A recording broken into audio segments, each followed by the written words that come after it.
నమస్కారాలు. ముఖ్యంగా ట్రంప్ భారతదేశం మీద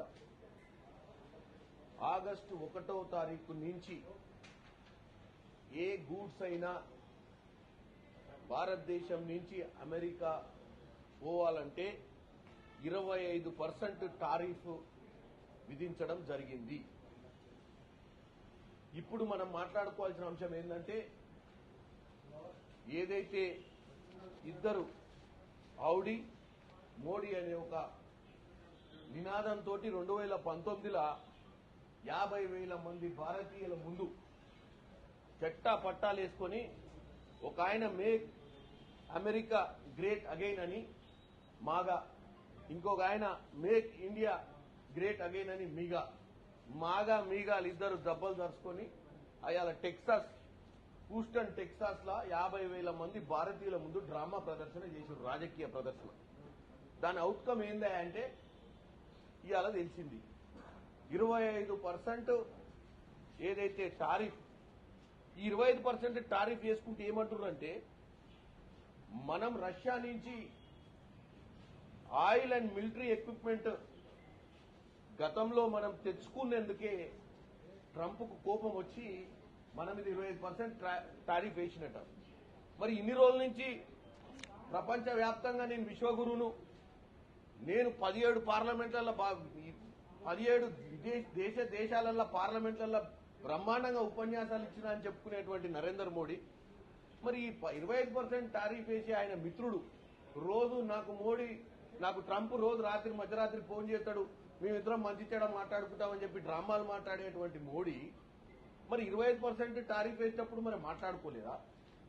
ఇవాళ భారతదేశంలో ఉన్నటువంటి కంపెనీలన్నిటి మీద ఎఫెక్ట్ పడే పరిస్థితి ఉంది. ముఖ్యంగా తెలంగాణలో ఫార్మా కంపెనీలు చాలా ఎక్స్పోర్ట్ చేస్తాయి, వాళ్ళ మీద భారీ దెబ్బ పడేటువంటి పరిస్థితి ఉంది. దీంతో పాటు ఒక 6 కంపెనీల మీద ఆయన మొత్తమే శాంక్షన్స్ విధించిండు భారతదేశ కంపెనీల మీద. దేనికి అంటే వీళ్ళందరూ కూడా ఇరాన్ దగ్గర పెట్రోలియం ప్రొడక్ట్స్ ట్రేడింగ్ చేసిరని చెప్పి, అంటే 6 కంపెనీల వాళ్ళ మీద శాంక్షన్లు విధించి ఇమ్మీడియట్ గా వాళ్ళకి ఏమైనా ఆస్తులు అమెరికాలో ఉంటే కూడా ఫ్రీజ్ చేయమని చెప్పింది. అంటే అర్థమైంది, నీ దోస్తి హౌడీ మోడీ అంటే మమ్మల్ని అందరిని అవలాలనం చేసినావా? అమెరికా పోయి 50,000 మంది భారతీయులను ఒక ఆడ జమ చేసి నీ రాజకీయం కోసం ఆడపబ్బం కప్పుకున్నావు. ఈడ మోడీ నేను ప్రపంచంలో విశ్వగురువు అని చెప్పుకోనికి ఆయన డ్రామా ఆయన కంప్లీట్ చేసిండు. ఇప్పుడు జరిగిన నష్టాన్ని ఎవరు పూడుస్తారు? మేమేమనుకుంటున్నాం, మీ ఇద్దరు దోస్తులు కదా, ఏం పరపడదు, ఎవరి మీద వేసినా మన మీద వేయడానికి. ఇక ఈయన గొప్పతనం చూడు, చైనా కూడా రష్యా దగ్గర నుంచి ఆయిల్ ఇంపోర్ట్ చేసుకుంది. చైనా మీద పెనాల్టీ లేనికే ట్రంప్కు దమ్ము సరిపోలే, చైనా మీద వేయనికే సరిపోలేదు, కానీ మరి భారతీయుల మీద వేయనికే సరిపోయిందంటే అర్థం చేసుకో వీళ్ళిద్దరి మధ్యన ఏం సంబంధాలు ఉన్నాయో. ఈ మధ్య రెగ్యులర్ గా చూస్తున్నారు మీరు, నిన్న మొన్న ఆపరేషన్ సింధూర్ గురించి కూడా 1 గంట 45 నిమిషాలు మాట్లాడిండు. ఇందులో ఏమన్నా చెప్తే జవహర్లాల్ నెహ్రూ, ఇందిరాగాంధీ, రాజీవ్ గాంధీ చరిత్రను పనికిరాని వాట్సాప్ యూనివర్సిటీ ఏదైతే బీజేపీ వాట్సాప్ యూనివర్సిటీలో ఏదైతే తప్పుడు ప్రచారం చేస్తారో ఆ ప్రచారం చేసుడే తప్ప ఈయనంతలో ఈయనకు సబ్జెక్టే లేదు. ఎవడో రాసి ఇచ్చింది, 1 గంట 45 నిమిషాలు చెప్పిండు, దాంట్లో సబ్జెక్ట్ అడిగిన ప్రశ్నలకు జవాబులే చెప్పలేదు. మరి చెప్పురా నాయన, ట్రంప్ నువ్వు ఇద్దరు కలిసి మాట్లాడుకునేది వాస్తవమైతే మరి ట్రంప్ రోజుకోసారి 30 సార్లు చెప్పిండు నేనే పాకిస్తాన్ ఇండియా మధ్యన వారిని ఆపినా అని. మరి చెప్పు, ఆయన చెప్పేది అబద్దం అని చెప్పాడు అబద్దం అని చెప్తే ట్రంప్ అబద్దాల కోరి అని చెప్పాల్సిన అవసరం ఉండే కానీ చెప్పలే. 5 వచ్చిర్రు భారతదేశం లోపలికి, 26 మందిని పొట్టన పెట్టుకుర్రు, 5 వెళ్ళిపోయారు. మరి ఎట్లొచ్చిర్రు ఎట్లా పోయిర్రు ముచ్చట చెప్పలే. 1 గంట 45 నిమిషాలు. ఇవాళ 25% టారిఫ్లు, 6 కంపెనీల మీద శాంక్షన్లు. వీటి మీద నేను అసలు ఈ ప్రపంచంలోనే నేను విశ్వగురుని, ఇంతకుముందు భారతదేశంలో కని విని ఎరగనట్టుగా నేను భారతదేశాన్ని పరిపాలిస్తున్నా, భారతదేశాన్ని ప్రపంచంలోనే ప్రఖ్యాతిగాంచిన దేశాన్ని చేస్తున్నా అని అబద్దాల కోరపు మాటలు మాట్లాడటం తప్ప ఏమన్నుందా? 2014లో ఇవాళ పొద్దున్న చూస్తే నిఫ్టీ సెన్సెక్స్ రెండు కూడా పడిపోయే పరిస్థితి ఉంది. ఈ దెబ్బకు పెట్టుబడిదారులందరూ ఎవరు పెడతలేరు పేర్ల మీద. ఇకపోతే డాలర్ రేటు 88కి వాకుతుంది. ఈయన చెప్తాడు, ఈయన వచ్చిన తర్వాతనే భారతదేశాన్ని గురించి ప్రపంచానికి తెలిసినట్టు చెప్తాడు ముచ్చట.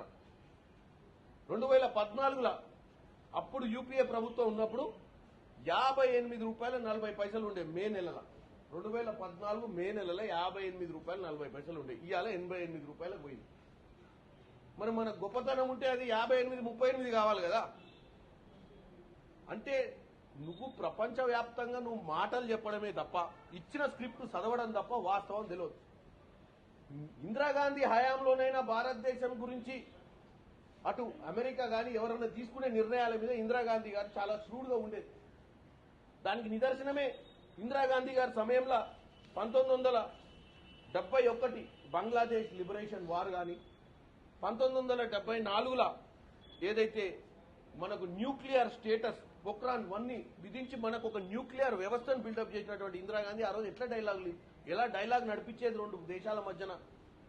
ఈ రోజు నువ్వు కేవలం స్క్రిప్ట్ చదవడం, అసలు ఏం తెలియదు, ఉట్టిగా ప్రతిదీ రాసిచ్చింది చదవడమే తప్ప వాళ్ళతో ఏం మాట్లాడుతున్నావు, మీ మధ్యన అండర్స్టాండింగ్ ఏంది, నీ మోరల్ స్టాండ్ ఏంది, నీ క్లారిటీ ఏందో లేకుండా రోజు దేశము తిరుక్కుంటూనే రాజకీయం నడిపిస్తున్నావు.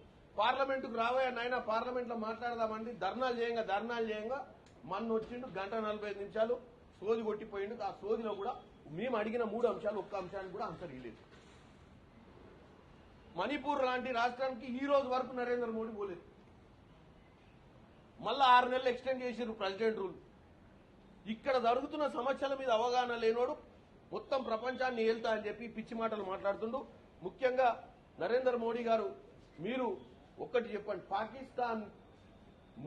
ట్రంప్కు పాకిస్తాన్ దగ్గరన, ట్రంప్కు ఇండియా దగ్గరన ఔడీ మోడీ కరెక్ట్ అయితే పాకిస్తాన్కి ఏమో ఈ మధ్య కాలంలోనే వరల్డ్ బ్యాంక్ నుంచి $40 బిలియన్ 10 సంవత్సరాల కోసం వారికి ఆర్థికంగా వారిని సహాయం చేస్తున్న పరిస్థితి ఉన్నప్పుడు మరే ఈ డబ్బుతోటి వాళ్ళు టెర్రరిజాన్ని, ఎందుకంటే మీ అందరికీ తెలుసు పాకిస్తాన్ అంటే ఏముంటుంది, ఆడ రాజకీయం ఏముండదు, ఆడ వాళ్ళ పాకిస్తాన్ మిలిటరీ ఒకటే నడిపిస్తుంది.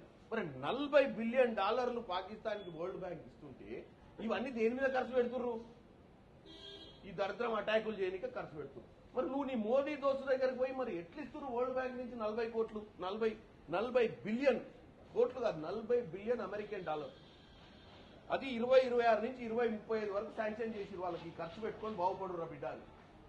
మనకేమో 25% ట్యాక్స్లు వేసారు, మీరు కథం గారా బిడ్డ అని. ఇది అది పక్కన పెట్టు. ఈ మధ్య కాలంలో ఈ ఇంటర్నేషనల్ మానిటరీ ఫండ్ నుంచి $2.1 బిలియన్ శాంక్షన్ అయ్యి $1 బిలియన్ ఇమీడియట్ గా రిలీజ్ చేసిరు. అంటే నాకు అర్థం కాంది, మోడీ గారికి ట్రంప్ దగ్గరన పాకిస్తాన్కి దగ్గరన ఇవాళ భారతదేశ ప్రజలకు తెలియాలి. అంటే మాటలు చెప్పుడు, విట్ట కథలు చెప్పితే ఇది నడవదు. మోడీ గారు ఈ ఒక్క అంశాలు డెఫినెట్ గా మేము వీలైతే పార్లమెంట్ లో మాట్లాడతాం. ఎందుకంటే ఇవాళ భారతదేశంలో ఉన్నటువంటి బీజేపీ నాయకులు బ్రహ్మాండమైన పేగుడు మాటలు మాట్లాడు తప్ప వాస్తవంగా భారతదేశ ప్రజలకు ఏమాత్రం మంచి జరుగుతలేదు. పేదవాడు పేదవాడుగానే ఉంటుండు, డాలర్ రేట్లకు రోజు పెరుగుతూనే ఉంది తప్ప మనం ప్రపంచ దేశంలో ఈయన చెప్పినటువంటి విధంగా మనం ఎక్కడ కూడా ముందుకు పోయే పరిస్థితి లేదు. ఇమీడియట్ గా ఈ రోజు ఇటు కామర్స్ మినిస్టర్ గారైనా, ఎక్స్టర్నల్ అఫైర్స్ మినిస్టర్ అయినా, ప్రధానమంత్రి అయినా ఇప్పుడు ట్రంప్ తీసుకున్న నిర్ణయాన్ని ఏ విధంగా వీళ్ళు ఈ శాంక్షన్స్ 6 కంపెనీల మీద పెట్టింది కానీ ఈ టారిఫ్స్ విషయంలో కానీ ఏ విధమైన నిర్ణయం తీసుకొని సరి చేస్తారో వాళ్ళు తేట తెల్లం తేయాల్సిన అవసరం ఉంది.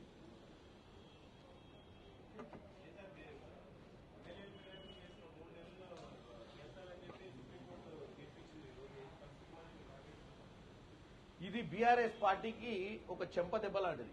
ఎందుకంటే బీఆర్ఎస్ పార్టీ కోర్టును డైరెక్ట్ గా ఎమ్మెల్యేలని సస్పెండ్ చేయాలన్న ఆలోచనతో వీళ్ళు కోర్టుకు పోయారు. కోర్టు ఏం చెప్పింది? స్పీకర్ ని ఆదేశించింది. కోర్టు స్పీకర్ పరిధిలో ఉంటుంది. ఇది స్పీకర్ని 3 నెలల నిర్ణయం తీసుకోమని చెప్పింది. వీళ్ళు ఏమనుకున్నారు, డైరెక్ట్ వేటు సుప్రీంకోర్టునే వేస్తారని చెప్పి వీళ్ళు ఇన్ని రోజుల నుంచి పగటి కళలు కానీ కూడా వనరు. కోర్టు చెప్పిన దాన్ని మేము గౌరవిస్తున్నాం, స్పీకర్ తీసుకునే నిర్ణయానికి కట్టుబడి ఉంటాం. ప్రజాస్వామ్యంలో కోర్టు అలాగే అసెంబ్లీలో ఉన్నటువంటి స్పీకర్కి ఏదైతే ఇచ్చిందో ఆదేశాలు, స్పీకర్ ఎటువంటి నిర్ణయం తీసుకున్నా కాంగ్రెస్ పార్టీ కట్టుబడి ఉంటుంది.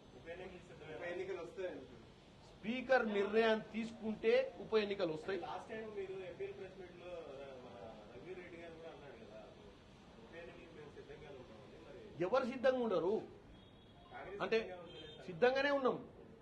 కాకపోతే ఈ రోజే కోర్టు నిర్ణయం తీసుకుంది, 3 నెలల లోపల స్పీకర్ నిర్ణయం తీసుకోవాలి, ఏదో ఒక నిర్ణయం అనేది చెప్పారు. స్పీకర్ దాని గురించి ఏం నిర్ణయం తీసుకుంటారు, స్పీకర్ నిర్ణయం తీసుకున్నాక మీరు అన్నట్టు ఎన్నికలు వస్తాయి.